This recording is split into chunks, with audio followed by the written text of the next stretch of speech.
Queridos amigos, sean todos bienvenidos a un episodio más de Ecopolítica Podcast. Yo soy Silvia Linet González y en el día de hoy, en el set, me acompañan Luis Álvarez, Saludos. Elijen Rodríguez y Francisco Mercedes.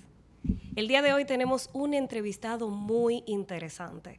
Él es el vicecónsul de la República Dominicana en Antigua y Barbuda. Es el presidente del Instituto Duartiano en la filial de Venezuela. Y además, es el secretario de Asuntos Internacionales de la Juventud Revolucionaria Moderna. Recibamos a Juan Vargas. Bienvenido, Juan. Hola.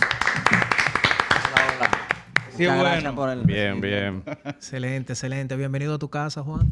Muchas gracias. Juan, Encantado gracias por de estar aquí. en Ecopolítica. Vamos a empezar de una vez y nosotros nos gustaría saber cómo fueron tus inicios en la vida política, cómo llegas a la política y ¿Por qué precisamente ustedes le preguntan eso a todo el mundo? Bueno, esa pregunta para poder conectar con nuestros invitados. De alguna manera debemos saber cómo llegan ustedes a la política y de ahí en adelante ver Que la seguimos gente dice, ¿y este conversando. muchachito? ¿Quién es? ¿Cómo fue? Jovencito. Yo no soy tan joven, ¿no? Pero bueno, yo estudié ciencias políticas realmente Ya. en Interesante. la Universidad Central de Venezuela. Y porque yo vivía allá. Cuando regresé a Dominicana y unos años después se creó el PRM. Entonces yo ingresé al PRM desde el principio. Yo soy Ok. fundador del PRM en mi municipio, que es Pedro Brand. Y bueno, yo estoy en política porque esa es mi vocación. Yo creo que si tú me pides de manera precisa dónde empezó, es por mi amor por la historia. Porque la historia es la política del ayer. Sí. Entonces, al que le gusta la historia, generalmente le gusta la política. Entonces yo sentía que no quería ser simplemente un espectador de la historia, sino que quería ser parte de la construcción. Excelente. Y por eso entonces sentí la vocación de estudiar eso. No sé, es mi profesión, las ciencias políticas, aunque debo decir que también después estudié ingeniería civil. Pero mi pasión es la política. Excelente, excelente. Y ese paso, Juan, porque sabemos que tú ganaste la candidatura a concejal o regidor de Pedro Brand. Ese paso ahí a vicecónsul, ¿cómo Bueno, pasaste? lo que pasa es que yo fui el secretario de organización de la campaña de Luis Abinader de la juventud, de la JLAP, Sí. el 2020. Ujú. Entonces, todos los jóvenes que fueron parte de esa estructura, dirigidos por Kimberly Tavera, que era la coordinadora nacional, pues entonces se entendía que deberían ser parte del gobierno nacional. Ok. Entonces yo gané la regiduría primero porque fue en febrero, ¿te acuerdas? Que se cancelaron, después en marzo gané otra vez y después cuando se ganó el gobierno, después se me dio el decreto para Venezuela. ¿Qué pasa? Que Venezuela, ustedes recordarán que tuvo un problema, un gran conflicto político, ya que se proclamó presidente Juan Guaidó. Sí. Danilo Medina reconoció a Guaidó. Entonces se rompieron las relaciones diplomáticas entre Venezuela y Dominicana. Y cuando Luis Abinader toma el poder, gana las elecciones, mejor dicho, se necesita gente nueva para la misión consular en Venezuela. Y como yo tengo gran conocimiento de Venezuela, Ujú. porque estudié allá, y obviamente de la República Dominicana, y soy una persona del partido, y hice campaña, y estudié. Era el indicado. Era uno de los mejores perfiles y por eso se me envió para allá. Excelente, excelente. Ahora bien, ya luego que asumes el cargo diplomático, ¿pudieras hablarnos un poco acerca de cuáles son las responsabilidades reales que tiene un vicecónsul? Porque el dominicano solamente entiende que es diplomático, pero muchas veces no conocemos cuál es la tarea real de un vicecónsul y en este caso las tareas tuyas.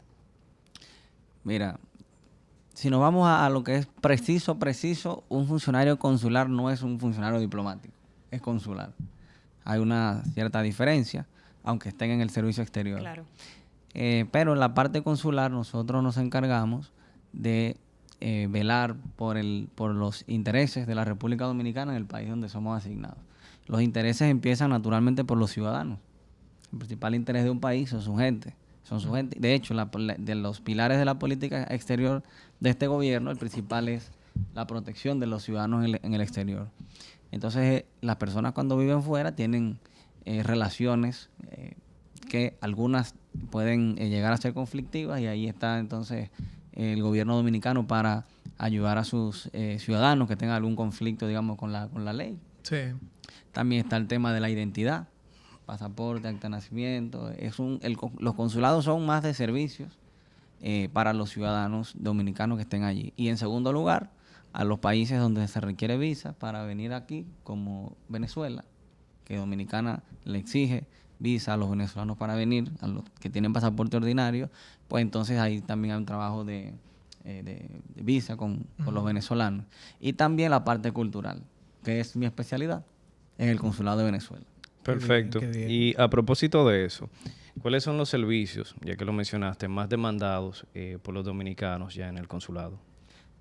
Mira, casi todo el mundo sabe que en Venezuela había muchos dominicanos que emigraron en los años 70, 80, 90. Sí.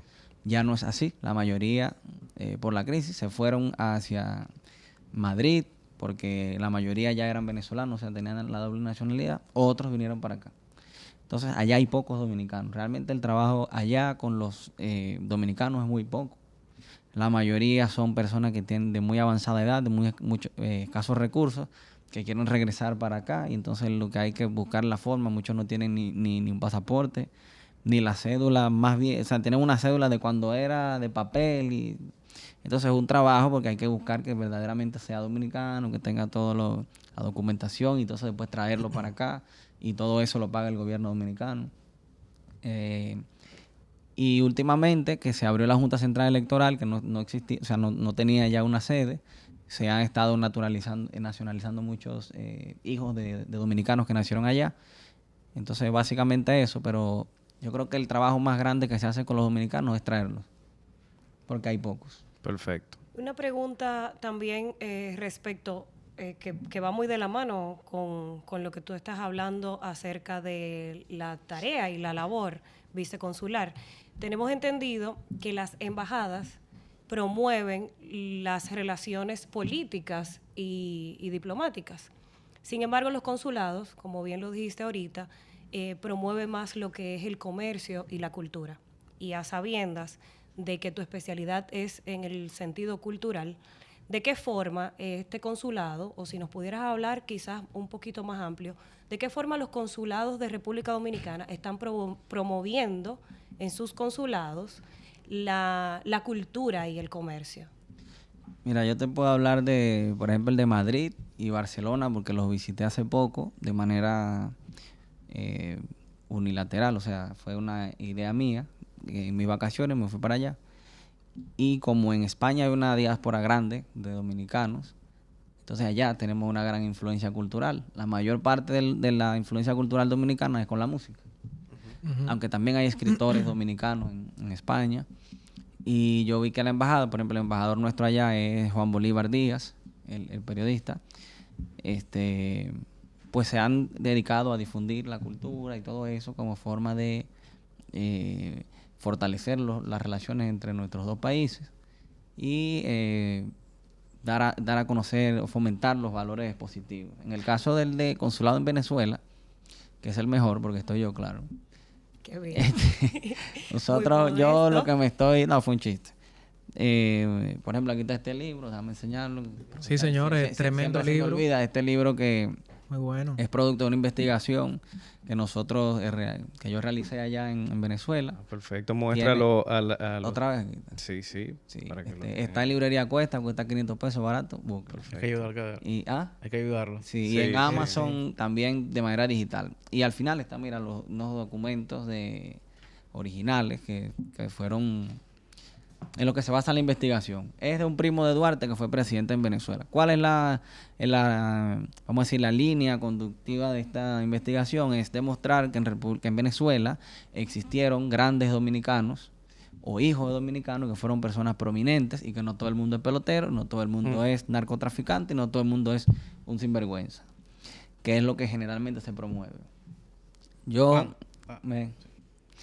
Y entonces entre ellos estaba este señor que se llama Manuel Antonio Díez, que fue primo hermano de Juan Pablo Duarte, y entre otros cargos fue presidente interino de Venezuela en 1886. También fue senador, fue ministro y era escritor. Entonces yo escribí es una novela histórica, una breve biografía para darlo a conocer. ¿Okay? Excelente. Eso es parte de nuestro trabajo en materia cultural, demostrar que siempre han existido vínculos muy fuertes entre los dos países. Siempre ha existido gente dominicana muy importante allá y que no todos los dominicanos somos embauceros. Honor al linaje de nuestro padre fundador y libertador Juan Pablo Duarte.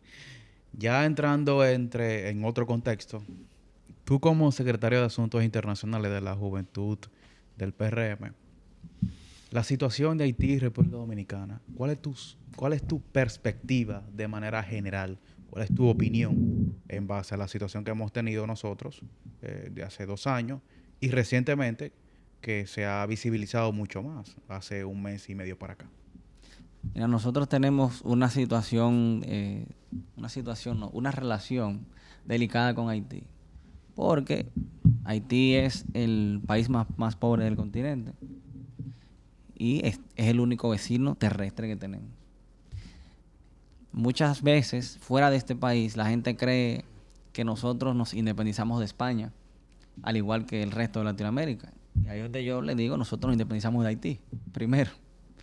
Haití fue un pueblo, los gobiernos de Haití, que esclavizaron al pueblo dominicano y trataron de aniquilarnos, porque cuando tú prohíbes el idioma, cierras los centros productivos, exilias a los profesores, lo que estás es aniquilando a una nacionalidad. Y eso mucha gente no lo sabe. Sin embargo, República Dominicana nunca ha invadido Haití. De hecho, hay el tratado que es el que está vigente por el problema del canal. Sí. Es un tratado que se firmó siendo bastante benevolente con Haití. Y entonces hay que dar a conocer eso, porque nosotros realmente hemos sido no solo este gobierno, sino un pueblo, un país que siempre ha sido muy solidario con Haití. Yo tengo una posición muy individual, una opinión muy mía, no es la de la Secretaría de Asuntos Internacionales.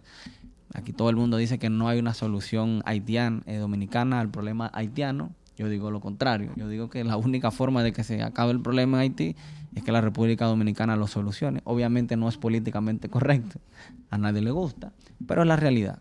Por la sencilla razón de que mientras ellos estén pasando hambre literalmente, siempre van a venir caminando para acá, porque es el único país territorialmente hablando que tiene al lado. El hambre. Lo mismo pasa, por ejemplo, en Sudamérica, en Centroamérica, que la gente se va hacia Estados Unidos, porque tienen muchos problemas de seguridad y de alimentación y todo, y se van. Entonces los haitianos siempre van a venir para acá, a menos de que su país funcione. Así a es. nadie le gusta emigrar. El que emigra es ya porque es el extremo, ya no aguanta más. Y ellos no van a emigrar para Cuba porque no se van a ir nadando. Nuestro país tiene un gran desafío, en verdad, con Haití. Pero hablando de desafíos, nos gustaría que por lo menos nos des algunos ejemplos de esos desafíos que has tenido. O sea, ¿qué ha sido lo más impactante que te ha pasado siendo vicecónsul? En Venezuela hay el estado Zulia. El estado Zulia es fronterizo con Colombia. Uh-huh. Está como a 13 horas en carretera desde Caracas, o sea, la distancia. Y allá hay unos dominicanos detenidos. Es una locura. Parte de nuestro trabajo está en velar por los derechos, que se respeten los derechos de los dominicanos que tengan algún problema con la justicia. Allá hay unos, son 2 que están detenidos. Estaban por narcotráfico, por violentar el espacio aéreo, por usar una... ¿Tocorón? Estaban en un destacamento, oye. No en una cárcel, están en un destacamento. Oye, pero eran buenos ellos. El avión no, porque le pusieron... se le pegó todo lo que andaba. Muchísimos cargos, exacto. Entonces, yo tuve que ir para allá. Eso fue en medio de la pandemia. Oye, ¿por qué fue un reto? En Venezuela la pandemia no se enfrentó como aquí. ¿Te acuerdas que había un toque de queda, que sea hasta las 5, después lo fueron bajando? En Venezuela era 7 días toque de queda y 7 días no. Sin toque de Esa queda. medida, Entonces, ¿quién fue que la se- implementó? El gobierno, Nicolás Maduro. Entonces se llamaba 7+7. Wow. Entonces tú tenías 7 días que no podías salir para la Esa calle. sutileza. 7 días encerrado. Y el uso del tapaboca, que como le dicen allá la mascarilla, era totalmente obligatorio en absolutamente todas partes. Y acuérdate que Venezuela venía saliendo de una crisis que quebró al país. Ujú. Y entonces eso era una locura porque era un país, era un país, ya no está así, quebrado. Y nadie quería ir para Zulia, ningún otro funcionario. Yo fui, sin problema. Y entonces en Maracaibo, allá en Zulia, en Santa Bárbara del Zulia específicamente, hace un calor de 45, 50 grados. Un estado petrolero, ¿no es? Sí. Y entonces era un problema para yo. Fue difícil ver al juez, fue difícil ver a los presos, fue difícil ver. Todo fue difícil. Y yo realmente cuando me fui para allá, yo lo hice porque quería como hacer algo difícil. Por lo que te digo, uno no sabía realmente cuál era la situación de esa ciudad, porque ni siquiera era en la capital. La capital de Zulia es Maracaibo, que es una ciudad normal, pero Santa Bárbara del Zulia, eso era una locura. Y yo creo que eso fue lo más difícil.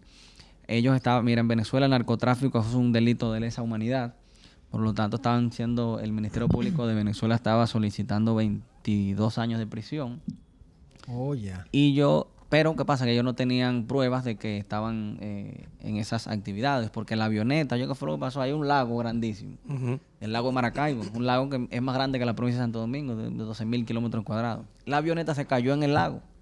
Y cuando la guardia fue a salvarlo, entonces lo metieron preso. Y la avioneta se hundió. Entonces ellos no tenían pruebas de que estaban en ese delito. Qué dichoso. Y yo logré hacer que le eliminaran la acusación de narcotráfico. Sin embargo, estaban allí. O sea, violentaron el espacio aéreo, usaron todos los otros. Claro. La pena fue Lo reducida. de aviación, sí, efectivamente lo violaron y los condenaron a 8 años. ¿Y los kilos? Oh, Y ya. se molestaron. Se como que, hundieron, se hundieron. ¿Vendieron los hermano. kilos? no, porque es que ellos, es que no es de aquí para allá que va. ¿Tú sabes?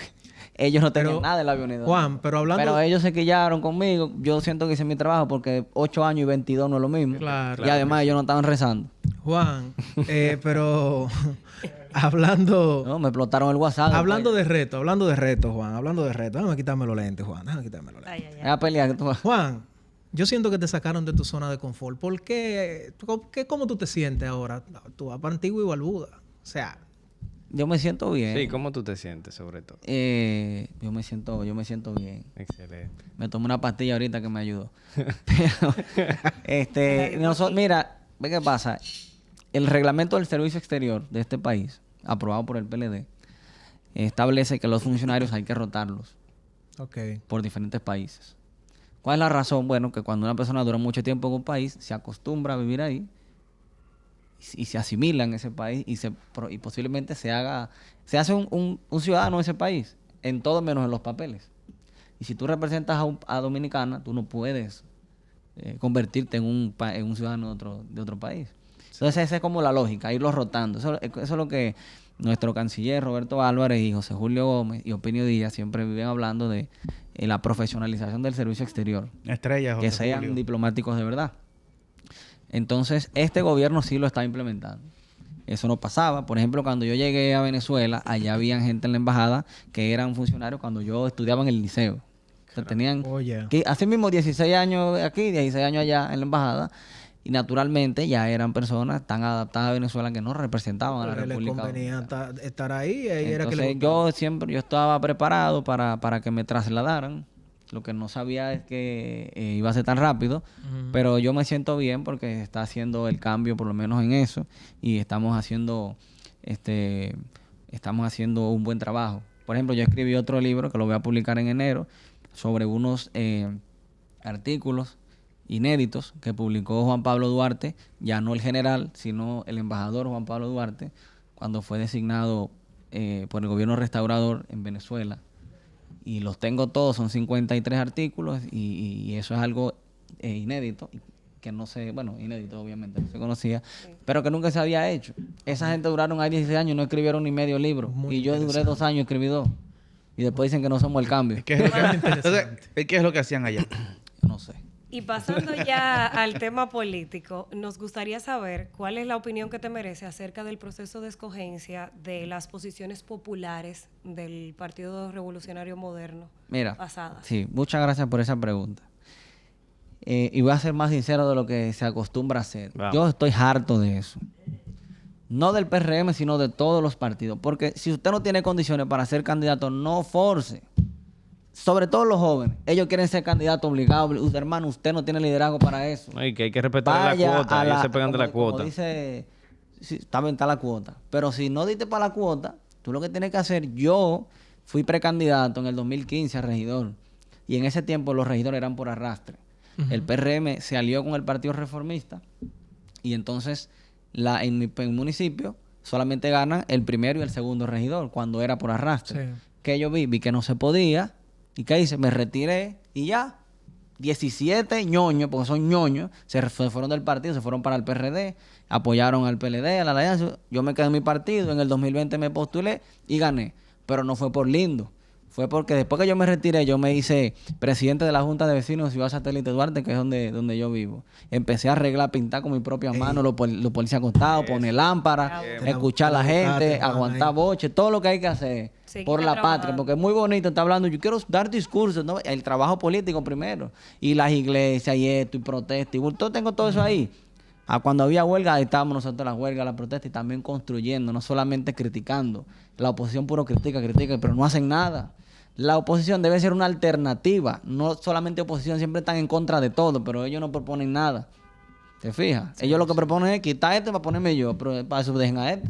Es lo mismo. Bueno, van a rescatar. Entonces, Juan, van a después rescatar. eso no va a rescatar nada. Yo me postulé en el 2020 y gané. Y yo no tengo ni un primo en ese municipio, porque yo te dije que yo crecí en Venezuela. Yo soy un dominicano, lo digo con mucho orgullo, como cientos de miles, es más, millones de dominicanos que viven fuera de este país. 2 millones en Nueva York, 500,000 en España, 300,000 en Puerto Rico y así. Aquí hay muchos dominicanos que crecimos fuera, pero somos igualitos dominicanos. Claro. Y yo regresé ahí y fui el segundo más votado. ¿Pero por qué? Porque la gente vio que yo hice el trabajo. No digo que yo soy el único ejemplo. Todo el candidato que quiere ejercer poder, oye dónde está el conflicto, quieren la oportunidad de gobernar.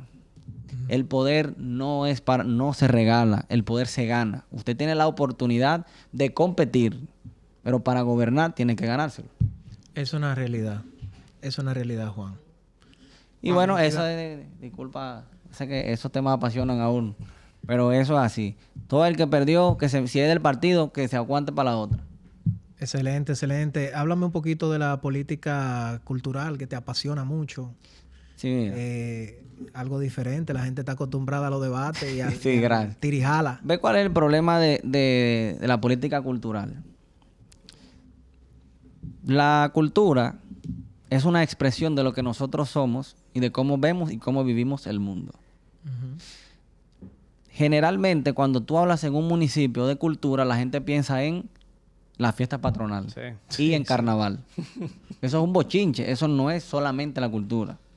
La cultura también entra la parte de la literatura.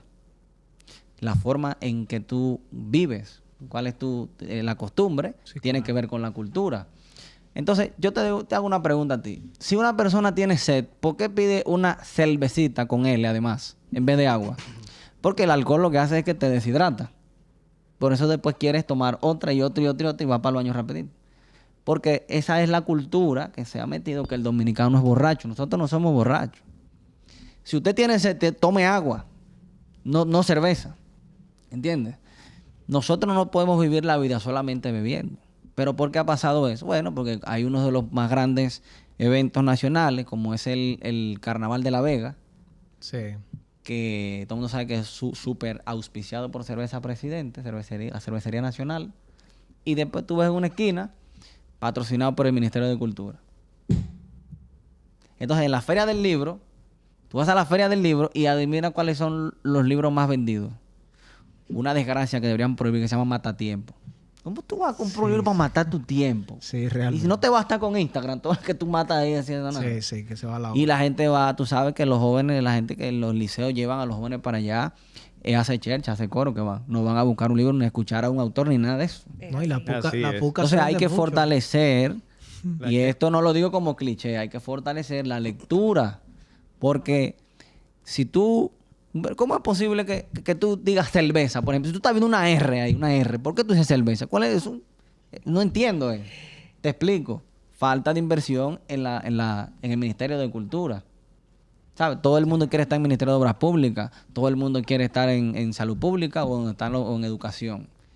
Pero en la parte de cultura hay que importantizarlo. Y tú sabes también que la megatendencia y la globalización afectan mucho lo que es Mira, un gran hombre dijo que la identidad de la fortaleza de una nación radica en la fortaleza de su identidad.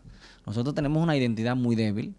Por eso es que cualquier cosa que viene del extranjero, sobre todo si es mala, nosotros la adoptamos y la ponemos por encima de la nuestra. Sí.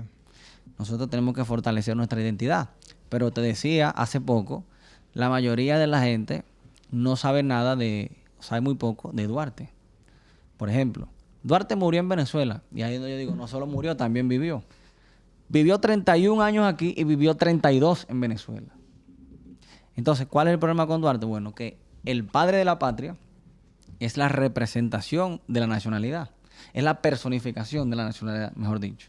Sí. Si tú ves la imagen oficial de Duarte, es una imagen oscura, opaca, con la cara amarilla, que lo que da es pobreza, miseria y tristeza. Busca la imagen oficial de Simón Bolívar. Busca la de George Washington, la de San Martín, la de O'Higgins, la de cualquier Imponente. prócer. Claro, porque es un héroe nacional. Así es. Y tú no me puedes decir a mí como joven, suponte que yo fuera un joven de un barrio de cualquier parte de este país, tú tienes que seguir el ejemplo de Duarte. Y después tú le dices en la escuela, mira, Duarte murió pobre y solo y viejito. Nadie quiere ser, porque nadie va a querer imitar a alguien fracasado. Ahora, si tú le dices la verdad, que Duarte fue un joven que a los 21 años creó la Trinitaria, a los 25 creó un país, porque esto se llamaba Santo Domingo. Sí. Tú ves que la gente del Cibao dice, yo estoy en Santo Domingo. Es porque esta era una colonia española que se llamaba Santo Domingo. Y Duarte fue quien dijo República Dominicana. O sea, el nombre se lo inventó Duarte. Duarte fue quien se inventó la bandera. Todo el mundo dice con este exceso de feminismo. María Trinidad Sánchez y confeccionó. Sí, confeccionar significa coser. Pero el que la diseñó fue Duarte. Y todo lo demás. Excelente. Organizó, déjame terminar con esto. Organizó la independencia, llegó a ser general, peleó, perdió y volvió. Y después que estaba en el exilio, cuando Pedro Santana regaló el país a España, Duarte vuelve a la patria y sigue haciendo sus esfuerzos. Si tú se lo vendes así a la juventud, es posible que lo quieran imitar. Pero si le seguimos diciendo al joven dominicano que Duarte era un pendejo, que lo han dicho, Sí. ahora unos ratreros están hablando cosas peores porque no tienen nada que hacer. Ujú. Entonces los jóvenes no van a querer imitar a Juan Pablo Duarte, que sí deberían hacer. Y para eso está la política cultural, para fortalecer nuestra identidad. Excelente. Juan. Muchísimas gracias. Hemos llegado ya al final de nuestro programa. No, gracias a ustedes. Necesitamos Tengo que venir otro día, sí, en otra pero tienen que darme oportunidad, unos cuantos minutos más. porque de verdad muy interesante. Muchas gracias. No, por no, habernos gracias. acompañado. Y los felicito por este podcast. Está muy bonito el set y todo. Gracias A la productora, a la gran sí, a productora. a la producción. La mejor de Que todos. sigan adelante, que este es un podcast que está teniendo gran impacto.